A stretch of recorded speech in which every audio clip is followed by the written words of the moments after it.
Au Moyen-Orient, alors que les séances donc, de négociation ont lieu entre Washington et Téhéran pour l'arrêt de la guerre, sur le terrain, au Liban, pour l'heure, les armes se sont tues. La correspondance de Serge Berberi. Ça fait bientôt 72 heures que les frappes et les combats se sont arrêtés et progressivement, les habitants, ils retournent chez eux, ils réinvestissent leur quotidien malgré de grandes incertitudes.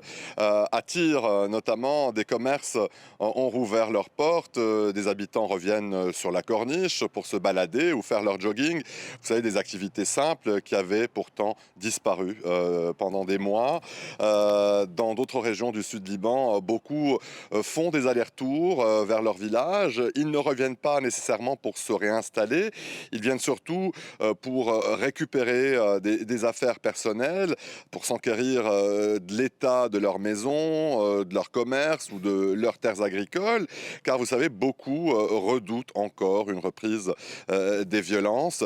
Et puis aussi, il y a ces familles qui profitent de cette accalmie pour enterrer leurs morts, car depuis le début de la guerre, vous savez, les bombardements et ces ordres d'évacuation massifs, tout ça, ça rendait ces cérémonies impossibles. Certaines familles avaient même dû procéder à des enterrements provisoires.